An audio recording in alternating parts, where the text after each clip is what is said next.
కడప జిల్లా ప్రొద్దుటూరులో మాజీ ఎమ్మెల్యే మల్లెల లింగారెడ్డి గణతంత్ర దినోత్సవం సందర్భంగా టీడీపీ పార్టీ కార్యాలయంలో మీడియాతో మాట్లాడుతూ భారత పార్లమెంటు వ్యవస్థ కంటే రాజ్యాంగ వ్యవస్థ గొప్పదని పేర్కొన్నారు. భారత రాజ్యాంగం ప్రజలకు స్వేచ్ఛా హక్కులు, ఏకత్వాన్ని అందించిందని, భిన్నత్వంతో ఏకత్వం కొనసాగించాలన్న నినాదంతో దేశ ప్రజలు కలిసి ఉండాలని వివరించారు.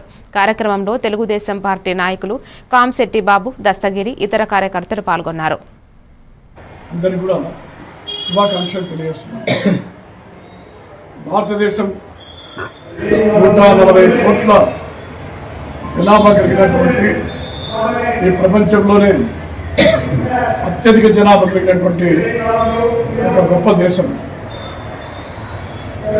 కొద్ది సంవత్సరాల కిందటి వరకు చైనా జనాభాలో మొదటి స్థానం ఉంటే ఇప్పుడు చైనాను అధిగమించి చట్టము అన్నీ కూడా మరి ఆచంద్ర తారకము సూర్య చంద్రాలు ఉన్నంత వరకు కూడా పటిష్టంగా అమలు జరిగి అందరికీ కూడా చివరి వరుసలో ఉన్నటువంటి పేదవారి వరకు కూడా న్యాయం జరగాల, వాళ్ళ ఆకలి తీరాలా, వాళ్ళ సంక్షేమం, అభివృద్ధి, స్వేచ్ఛ, స్వాతంత్రము, వాళ్ళకు ఆత్మగౌరవము అన్నీ సమృద్ధిగా దొరికే విధంగా ఈ దేశ పరిపాలన ఉండాలని చెప్పి మరి కోరుకుంటూ ఈ గణతంత్ర దినోత్సవం సందర్భంగా మరి వేడుకలు జరుపుకోవడం